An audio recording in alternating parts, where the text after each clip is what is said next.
बिस्मिल्लाहिर्रहमानिर्रहीम। अस्सलाम वालेकुम नाजरीन, आप यूट्यूब चैनल देख रहे हैं। मैं इमरान खान हूँ। नाजरीन, डोनाल्ड ट्रंप में और नरेंद्र मोदी में बातचीत हुई है और ये बड़े लंबे अरसे के बाद एक दोनों के बीच में अजीबोगरीब डेडलॉक था और अब बातचीत हो गई।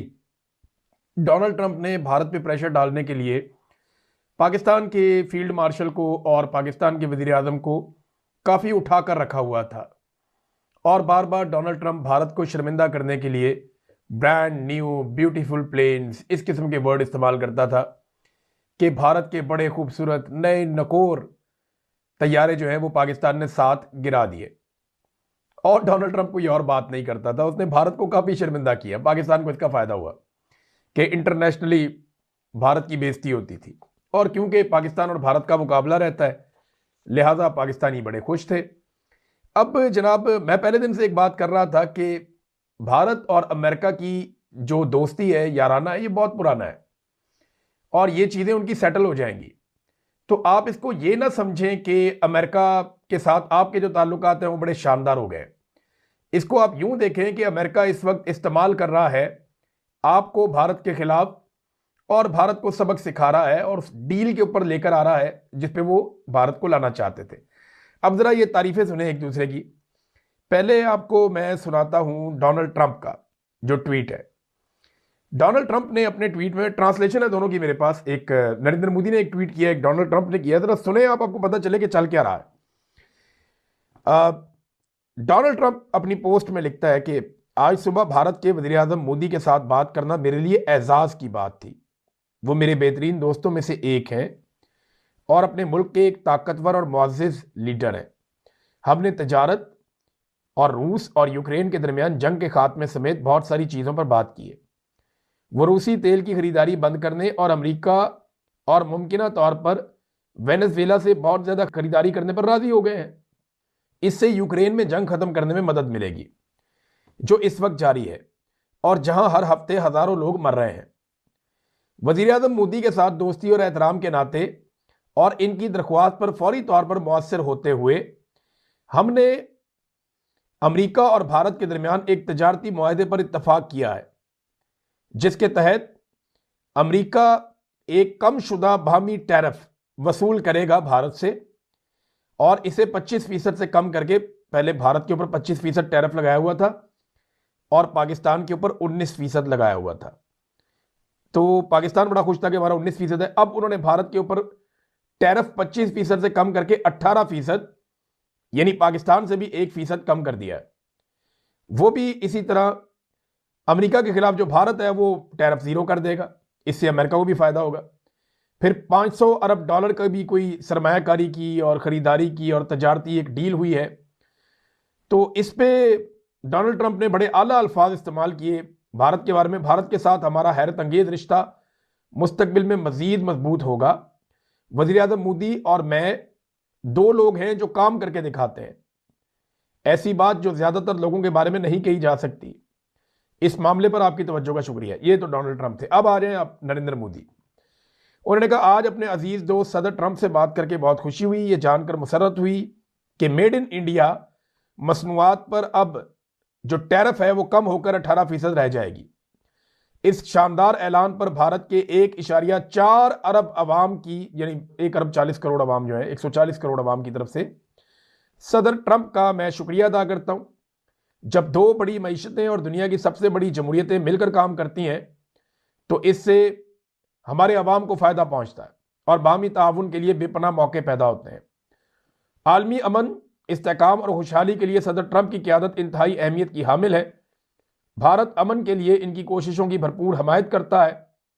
मैं अपनी शराकत दारी को बेमिसाल बुलंदियों तक ले जाने के लिए उनके साथ मिलकर काम करने का मुंतज़िर हूं। यह हो गया नाजरीन डोनाल्ड ट्रंप का और नरेंद्र मोदी का बयान। आपने दोनों के बयान सुन लिए। अब ये एक्चुअली हुआ क्या है? भारत और अमेरिका के बीच में बड़े लंबे अरसे से एक ट्रेड डील चल रही थी। भारत यूरोपीय यूनियन के साथ भी एक ट्रेड डील कर रहा था और गल्फ ममालिक के साथ भी भारत अपनी ट्रेड की एक डील कर रहा था। अब हुआ यह है कि भारत ने तमाम जगहों पे अपनी डील तकरीबन मुकम्मल कर ली थी। यानी यहां गल्फ में उन्होंने बड़ी अच्छी डील की, सऊदी अरब के साथ की, यूएई के साथ की, फिर उन्होंने खित्ते के अंदर कुछ डीलें की। और अब भारत यूरोपीय यूनियन के साथ mother of all deals sign करके आया।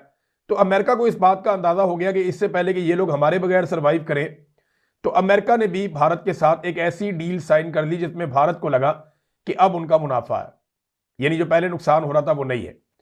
तो 18% टैरिफ पे भारत को बहुत बड़ा फायदा मिला अमेरिका में, जो पाकिस्तान से भी बेहतर हो गया। और पाकिस्तान को लगता था कि हमने भारत को नीचा दिखा दिया और हमारे ताल्लुकात ज्यादा अच्छे हैं डोनाल्ड ट्रंप के साथ और मोदी के नहीं हैं। तो ये आप देख लें, मुल्क जब बातचीत करते हैं तो अपने मफाद के लिए बातचीत करते हैं। अब यहां पे ना भारत को अमेरिका ने कायल कैसे किया कि आपने रशिया का या ईरान का तेल आपने नहीं लेना, तो बड़ा आसान है। वेनेजुएला में बहुत बड़े बड़े जखायर अमेरिका के हाथ लग गए तेल के। अब भारत एकदम ऐसा नहीं होगा कि रशिया से तेल खरीदना बंद कर देगा या ईरान से तेल कोई चीज वहां से लेगा ही नहीं, ऐसा नहीं होगा, एकदम नहीं होगा।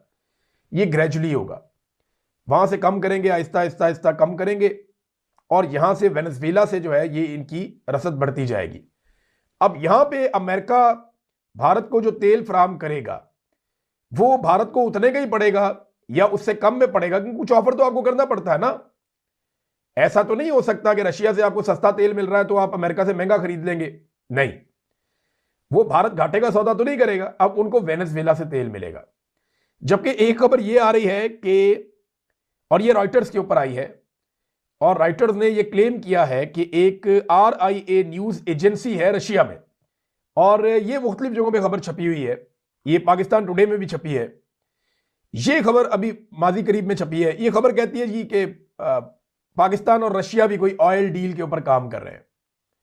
अमेरिका भारत की और रशिया की डील खत्म करवा रहा है और पाकिस्तान रशिया के साथ डील करने जा रहा है, और यही काम इमरान खान साहब 2022 में करने जा रहे थे। आप देखें वक्त का चक्कर कैसा है। इमरान खान को जो बात बहुत पहले समझ आ गई थी वो अब ये सोच रहे हैं कि हम ये करें या ना करें, कंफ्यूजन का शिकार है। दूसरी तरफ ये करके, यानी नरेंद्र मोदी ने ये कर दिया था ना, इसीलिए नरेंद्र मोदी को अमेरिका से एक बेहतरीन डील मिली। अगर पाकिस्तान भी उस दौर में ये कर देता तो पाकिस्तान को भी अमेरिका से एक बेहतरीन डील मिल जाती और बहुत सारे फायदे मिल जाते। लेकिन यहां पे जो अशराफिया उन्होंने अपने फायदे लिए, अपने मुल्क के फायदे नहीं लिए। नरेंद्र मोदी ने अपने लिए बहुत सारे फायदे इकट्ठे कर लिए, यूरोपीय यूनियन में भी, गल्फ में भी, और अब अमेरिका के साथ भी। तो अब आप डोनाल्ड ट्रंप के मुंह से बहुत मुश्किल सुनेंगे कि ब्रांड न्यू ब्यूटीफुल 7 या 8 प्लेन्स पाकिस्तान ने गिरा दिए भारत के। अब आपको शायद ये सुनने को मुश्किल मिले। डोनाल्ड ट्रंप ने सास वाले ताने दिए बड़ा लंबा अरसा भारत को, लेकिन देखें यहां पे मुल्की मफादात देखे जाते हैं। इंडिया ने अपना मफाद देखा, अमेरिका ने अपना मफाद देखा, तमाम ममालिक ने अपना अपना फायदा देखा, और पाकिस्तान ने यह देखा कि हम अपना जाती फायदा, पाकिस्तान के अंदर जो इस वक्त मिलिट्री एस्टेब्लिशमेंट या हुकूमत, उन्होंने कहा जी हमारा जाती फायदा किस बात में है, मुल्क छोड़ो, दफा करो, जाती फायदा देखो, इमरान खान को अंदर कैसे रखना है, ह्यूमन राइट्स की वायलेशन के ऊपर दुनिया को चुप कैसे रखना है, जो कहते हैं मान लो। तो हमने कौम के लिए कुछ हासिल नहीं किया। इनके चक्कर, इन्होंने रिक्शे की तरह पाकिस्तान एयरफोर्स के तैयारे को चलाया, इन्होंने इतने चक्कर लगाए अमेरिका में, इन्होंने पाकिस्तान के लिए 2 टके की कोई इन्वेस्टमेंट हासिल नहीं की, कुछ नहीं लेकर आए। ये वो एक जेंट्री बीच साहब आए थे, सुना था बहुत पैसा लेकर आएंगे, कोई पैसा नहीं आया। 1000 ओवरसीज बुलाए, इन्होंने कहा जी पता नहीं कितने हजार अरब पाकिस्तान में आ रहे हैं, कोई पैसा पाकिस्तान में नहीं है। ये कोई डील पाकिस्तान को नहीं दे सके, और इन्होंने चिंची की तरह पाकिस्तान एयरफोर्स के तैयारों को इस्तेमाल किया और पूरी दुनिया के ये ट्रेवल करते रहे। एक साल में 2-2, 2.5 महीने ये मुल्क से बाहर रहे, और उन्होंने टके की पाकिस्तान के अंदर इन्वेस्टमेंट नहीं लाए, और नरेंद्र मोदी ने टेलीफोन के ऊपर इन्वेस्टमेंट हासिल कर ली है। आप एक और चीज देखें ना नाजरीन, फर्क कितना है। फर्क यह है कि शहबाज शरीफ साहब ने, आसिम मुनीर साहब ने लॉबिंग करके अमेरिका से ताल्लुकात बनाए और बज़ाहिर इनको चूना लग गया। अमेरिका ने इंडिया के साथ ईरानी तेल और रशियन तेल का मामला कर लिया। अब अमेरिका में एक मिनरल कॉन्फ्रेंस भी होने जा रही है। ये जो मिनरल कॉन्फ्रेंस अमेरिका में हो रही है, इसमें भारतीय वजीर खारजा को बुलाया गया, पाकिस्तान इसमें मदऊ नहीं है। हम तो मिनरल जो है वो ब्रीफ केस में डालकर ले गए थे कि हुजूर हुक्म करें, करना क्या है, और पाकिस्तान तो इसका रुकन भी नहीं है। तो पाकिस्तान ना बहुत पीछे रह जाता है मामलात में, क्योंकि ये अपने बारे में सोचते हैं, अपने मुल्क के बारे में नहीं सोचते। अब आ जाए पाकिस्तानियों के ऊपर कर्जा कितना है। मैंने पिछले वीलॉग में आपको कहा था, ये मैंने डाटा खुद बनाया था, मैं आपके सामने रखता हूं। इस डाटा को आप देखें, हर पाकिस्तानी के ऊपर कितना कर्जा है। ये हम शुरू कर देते हैं आज से 26-27 साल पहले से, जब नवाज शरीफ से परवेज मुशर्रफ ने इक्तदार छीना। जिस दिन, यानी जब नवाज शरीफ को निकाला गिरफ्तार किया और परवेज मुशर्रफ ने इक़्तिदार पे कब्जा किया 1999 में, तब हर पाकिस्तानी के ऊपर 22,932 रुपए का कर्जा था। पाकिस्तानी रुपयों में बात करूंगा मैं। फिर जब मुशर्रफ का इक़्तिदार खत्म हुआ 9 साल के बाद, लगभग 8-9 साल के बाद मुशर्रफ का इक़्तिदार इख्तिताम पजीर हुआ, तो हर पाकिस्तानी के ऊपर 34,100 रुपया कर्जा था। लगभग 11,000 रुपए का कर्जा इजाफा किया मुशर्रफ ने इतने सालों में। जरदारी साहब आ गए। जरदारी साहब जब आए तो 34,100 रुपए भी उनको मिला था, और जब वो गए तो वो 81,576 रुपया हर पाकिस्तानी के ऊपर कर्जा था। फिर नवाज शरीफ साहब आ गए। नवाज शरीफ साहब को 81,576 रुपया फी पाकिस्तानी के ऊपर कर्जा था जब हुकूमत मिली, और जब नवाज शरीफ साहब गए 2018 में तो हर पाकिस्तानी के ऊपर 1,45,254 रुपया कर्जा था। यानी मियां साहब दुगना करके चले गए। जितना कर्जा पाकिस्तानियों के ऊपर था उसको लगभग दुगना करके मियां साहब अपने 5 साल में चले गए। इमरान खान साहब आ गए। इमरान खान साहब ने इस कर्जे को मजीद बढ़ा दिया और उनके दौर में 2,09,430 रुपए कर्जा हो गया हर पाकिस्तानी पे। और असल तबाही तो फेरी है शहबाज शरीफ ने, जो अब मैं आपको बताने लगा हूं। शहबाज शरीफ ने इतनी तेजी से तबाही फेरी है कि सिर्फ आखिरी 1 साल के अंदर अभी इन्होंने फी पाकिस्तानी के ऊपर 40,000 रुपए का कर्जे का इजाफा कर दिया है। और अभी इन्होंने डॉलर को मसनूई तौर पे कंट्रोल किया हुआ है। अगर ये कंट्रोल ना करें तो ये 4 लाख रुपए तक चला जाए फी पाकिस्तानी के ऊपर कर्जा, और इस वक्त 3,33,000 रुपया हर पाकिस्तानी के ऊपर कर्जा है। सबसे ज्यादा इसमें जो हिस्सा डाला, नंबर 1, वो शरीफों ने डाला। शरीफ खानदान ने पाकिस्तान में कर्जों की सबसे बड़ी तबाही फेरी है। ये जरा मोहम्मद जुबैर साहब का एक डाटा उन्होंने दिया, ये आप देखें। 1947 से लेकर 2021 के इख्तिताम तक, यानी इमरान खान साहब की हुकूमत के खात्मे के दिन आ गए थे,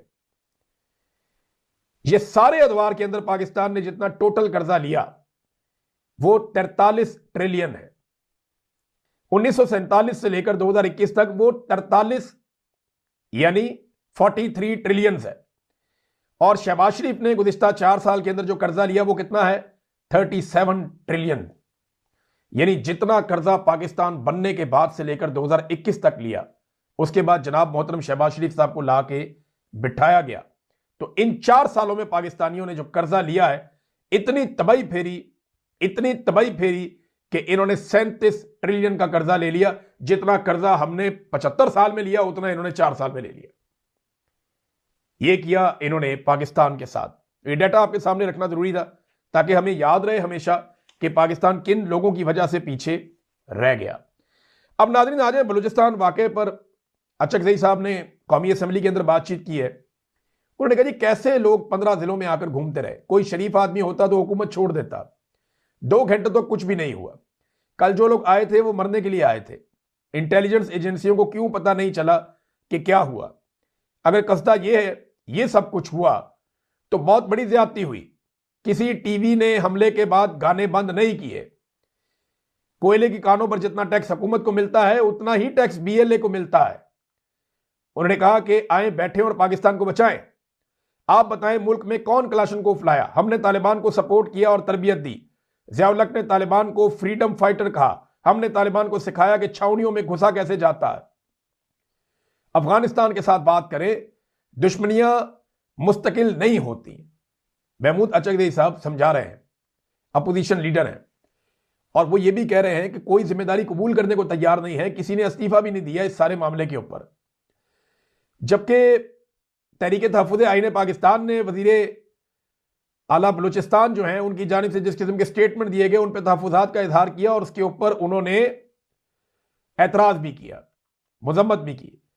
अब एक चीज इमरान खान साहब के हवाले से उठाई महमूद खान अचकज़ई ने। उन्होंने कहा जी अब इमरान खान की सेहत के मामले पर बहस हो रही है। ये कैसा तर्ज अमल है? कौन सा आसमान गिर पड़ेगा अगर एक डॉक्टर को भिजवा दिया जाएगा? हर इंसान का कोई जाती डॉक्टर होता है। हुक्म दें और जाती डॉक्टर को भिजवा दें, वो मुआयना करके वापस आ जाए, पूरी कौम को बता दे कि इमरान खान साहब की सेहत की असल हालत क्या है। सारा पाकिस्तान इसी बात पे लगा हुआ है कि कभी ये खबर आती है, कभी वो खबर आती है, रात को कुछ सुबह कुछ। इमरान खान आपकी मलकियत नहीं है, वो कोई आम आदमी नहीं है। वो मुल्क का साबिक वजीर आजम और एक बड़ी सियासी शख्सियत है। अचक से ही ने कहा कि वो शहबाज शरीफ को एक खत भी लिखने वाले हैं। मैंने पहले भी कहा इसमें बुराई क्या है कि 2 जाती डॉक्टर भेज दिए जाएं, वो जाकर इमरान खान की सेहत देखें और कौम को आगाह करें।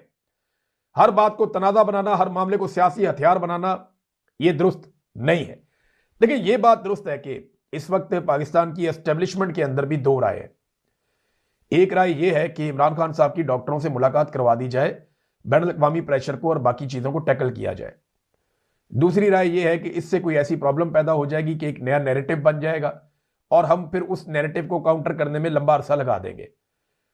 अब एस्टेब्लिशमेंट के एक हिस्से को यह लगता है कि इमरान खान को कैद तन्हाई में रख के, बंद करके, मुलाकातें बंद करके उन्होंने बहुत सारी चीजों पे कंट्रोल कर दिया है। एक हिस्से को लगता है कि यह ज्यादती है, अब मुलाकात करवा दें, कोई नहीं, मुलाकात तो हो जानी चाहिए, क्योंकि इससे बैनुल अक़वामी तौर पे बदनामी होती है पाकिस्तान की ह्यूमन राइट्स के मामलात में बड़ा, क्योंकि ये इशू उठेगा। यूरोपीय यूनियन के आपके पास जीएसपी प्लस का स्टेटस है, आपके पास बहुत सारी ऐसी सहूलतें हैं जो आपको प्रॉब्लम हो जाएगा फ्यूचर में, और ये प्रॉब्लम आपको फ्यूचर में फेस करना पड़ सकता है, खुदा ना खास्ता, अगर आपने इंसानी हकूक की पामालियां बंद ना की तो। अब मामला आगे अटक जाता है फील्ड मार्शल में। देखिए, फील्ड मार्शल का और इमरान खान साहब का जाती अनाद है। फील्ड मार्शल को इमरान खान साहब पे जाती गुस्सा है, और ये कोई छुपी ढकी छुपी बात भी नहीं है। इमरान खान और फील्ड मार्शल के बीच का जो तनाव है ना, वो पाकिस्तान को यहां तक लेकर आया।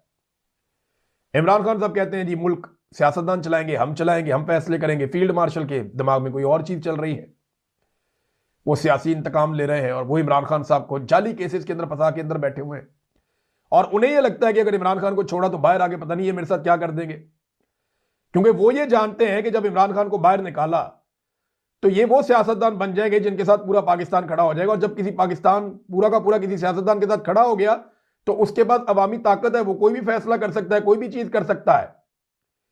ये सारा का सारा आपने हुजूम जो पाकिस्तान का, इसको तब तक रोका हुआ है कि इमरान खान जेल में है, वो बाहर आ गया, आवाज देगा, लोग आ जाएंगे, फिर आप क्या करेंगे।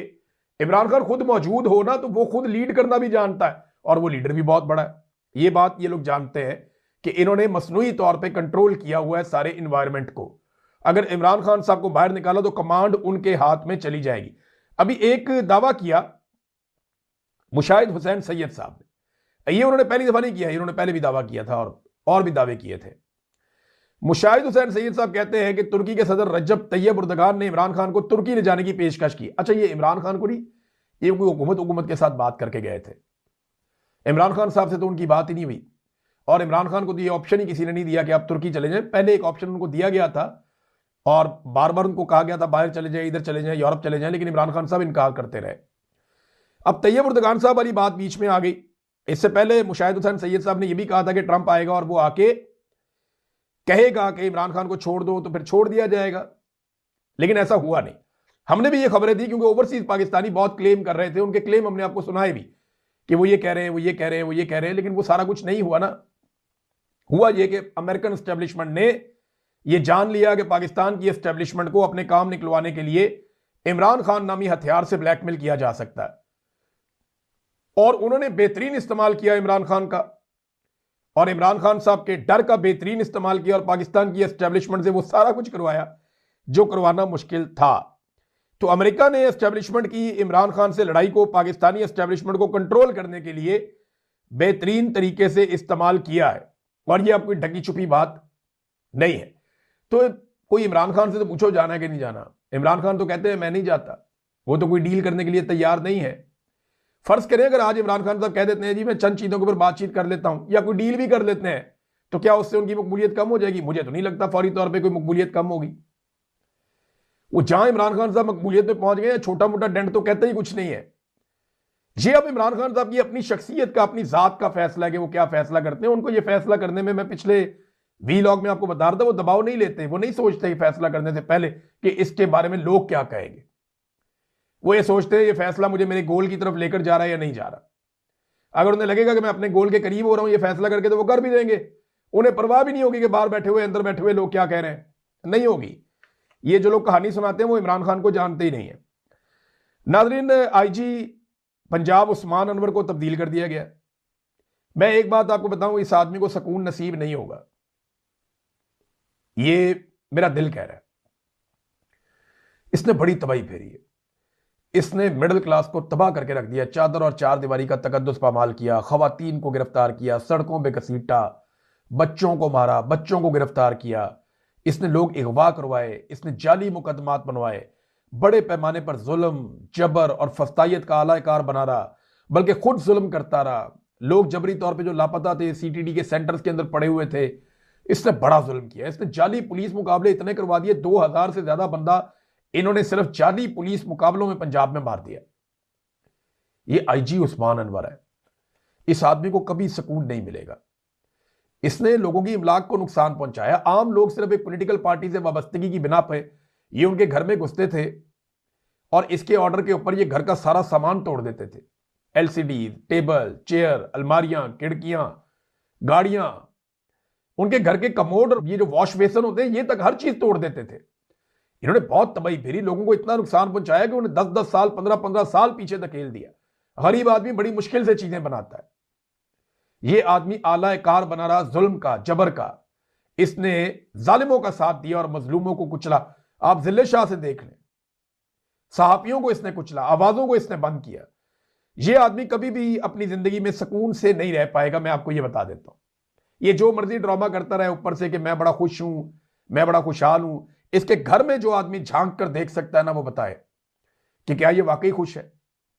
ये बाहर से मुस्कुराता हुआ आपको दिखाई देता है, ये अंदर से खुश नहीं है। ये लोग ऐसे ही करते हैं। जो जालिम औरत मुसल्लत की गई है ना, मैं आपको उसकी एक बात पहले ही बता चुका हूं कि उसे अस्पताल शिफ्ट होना पड़ गया था गोलियां खाने की वजह से। जिस टिकटॉकर को मुसल्लत किया गया है, वो टिकटॉकर गोलियां खा के आज से चंद माह पहले अपने ही अस्पताल पहुंच गई थी। डॉक्टरों ने नालियां डाल के 14-15 गोलियां उसके पेट में से निकाली हैं। ये खुद सुकून से नहीं रह सकते, ये ज़हनी मरीज बन जाते हैं। मैं चैलेंज करता हूं आईजी उस्मान अनवर का कोई करीबी आदमी मुझे बताया कि यह आदमी खुश है, सवाल ही पैदा नहीं होता। एक और बच्चा कसूर में, 3 साल का बच्चा था, आज उसकी सालगिरह थी, कल वो एक मैन होल के अंदर गिर के फौत हो गया। अब टिकटॉकर को बोलो दोबारा ड्रामा करे, दोबारा डांटे, दोबारा बिठाए ब्यूरोक्रेसी को, फिर उसी तरह से अदाकारी करें नाकाम किस्म की। और भाई आप जब तक नई बल्दियाती इलेक्शन करवाएंगे, नीचे तक आप इक्तदार को मुंतकिल नहीं करेंगे, चीजें ठीक नहीं होंगी। मैं वीडियोस देख रहा था, वो आते हैं, वीडियो बनाते हैं, गटर का ढक्कन रखते हैं और वीडियो बन रही होती है, वहीं से वो ढक्कन उठाते हैं और बैठ के गाड़ी पे फिर ले जाते हैं। वो एक ही ढक्कन पूरे शहर में रखते जा रहे हैं और वो वीडियो बना बना के कारकर्दगी डाल रहे हैं कि जनाब हमने तो ढक्कन लगा दिए शहर के अंदर। और एक बच्चा, और ये कितना प्यारा बच्चा देखें, छोटा सा, 3 साल उम्र है इसकी, और मैं इन्होंने कमर कसी हुई है टिकटॉक बनाने पे।